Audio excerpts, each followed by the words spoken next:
Le premier sujet qui nous intéresse aujourd'hui, eh bien, c'est justement le Cameroun et la Fédération camerounaise de football qui a tenu un processus électoral pendant 2 ans, un processus qui a débouché finalement sur l'élection de Tombi Aroko Sidiki. Mais problème, la Chambre de conciliation et d'arbitrage du Comité national olympique et sportif du Cameroun est en train de vouloir mettre en cause cette élection de Tombi Aroko Sidiki. Je vous permets d'abord de voir le décor qui est planté par l'un de nos reporters, Bernard Samael Poma.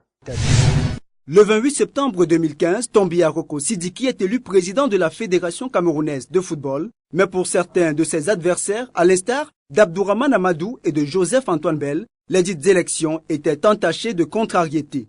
Face à ce constat, la Chambre de conciliation et d'arbitrage du Comité national olympique et sportif du Cameroun rend sa décision d'annulation le 12 novembre 2015, mais l'affaire ne sera pas finie pour autant. Quelques jours plus tard, le ministre des Sports, Pierre Ismaël Bidungpat, entérine la présidence de Tombi Aroko. Le feuilleton se poursuit, mais ne date pas d'aujourd'hui. Tout commence en juin 2013, et Mohamed, à la tête de la FECAFOOT depuis 13 ans, est reconduit à ce poste, alors qu'il se trouve derrière les barreaux pour une affaire de détournement des fonds.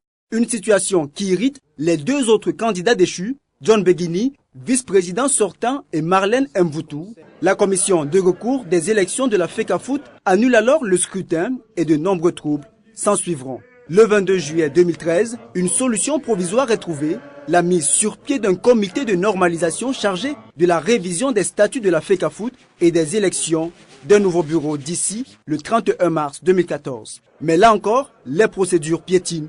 À 2 reprises, les élections seront fixées et reportées. D'abord, le 29 novembre 2014 et ensuite le 28 février 2015 pour risque de trouble.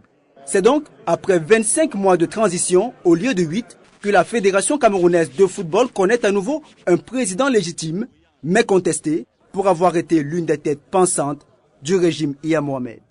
Voilà, Bernard Samael Poma. Ce rappel historique, Thierry Metomo, qu'est-ce que ça vous rappelle? Lorsque vous suivez tout ce qui s'est passé, toutes ces péripéties depuis 2013, que Iya Mohamed a été mis sous les barreaux jusqu'à ce jour, c'est pas la sérénité totale, c'est pas la calmie totale. Qu'est-ce que ça vous inspire, Thierry? Je vais avouer que c'est plutôt triste de voir ce qui se passe aujourd'hui à la Fédération camerounaise de football. C'est plus que triste. Parce que il faut avouer, nous nous sommes battus pour peut-être avoir une fédération propre à un moment donné, nous les acteurs, mais nous nous sommes rendus compte qu'il y avait effectivement des intérêts égoïstes, n'est-ce pas, qui minaient un tout petit peu la Fédération camerounaise de football. Mais au sortir de cette histoire aujourd'hui, j'ai plutôt l'impression que nous n'avons presque pas avancé, parce que non seulement on prend les mêmes, on recommence, on prend les mêmes pour refaire, n'est-ce pas, soit des textes, on prend les mêmes pour refaire, n'est-ce pas, le comité exécutif de la Fédération camerounaise de football, mais on a véritablement l'impression que nous ne sommes pas vraiment sortis de l'auberge. On n'est pas sortis de l'auberge. On n'a pas avancé de votre point de vue. Pourquoi? Vous pensez que l'élection n'est pas terminée? Le processus électoral n'est pas clos? Je suis de ceux qui pensent, d'ailleurs, je crois que M. Tombi, qui est aujourd'hui le président de la Fédération, ne me démentira pas, je suis de ceux qui pensent qu'il a été mal élu. Mal élu, pas dans le sens où il a triché, mais mal élu parce que effectivement, on a encore un problème de texte. Et ça, c'est ce qui me gêne énormément. Je crois que s'il y a des gens à blâmer aujourd'hui, c'est beaucoup plus le comité de normalisation. C'est plus le comité que Tombi Aroko. Que Tombi Aroko. Ce comité de normalisation est venu pour 6 mois, a plutôt passé 2 ans et demi à créer des guéguerres de gauche à droite, soit c'est-à-dire à un moment donné, on a eu cette guerre des tranchées, d'ailleurs qui n'est pas finie.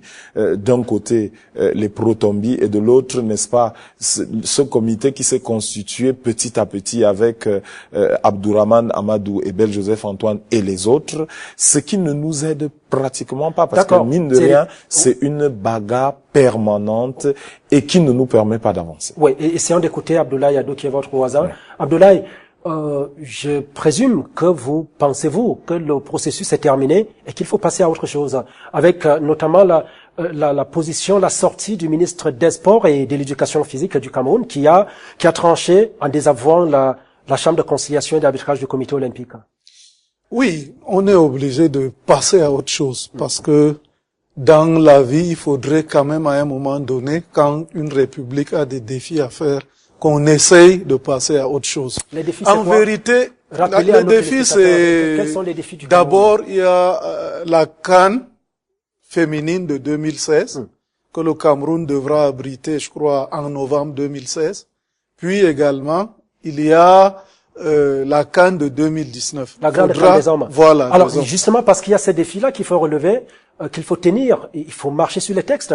C'est pas qu'il faille marcher sur les textes. Il faudrait avoir un bureau élu. On ne peut pas continuer avec des comités provisoires ou des comités de normalisation ou des comités provisoires de gestion. Et puis, Monsieur Boni, il faut également dire que dans la vie, il y a la justice immanente.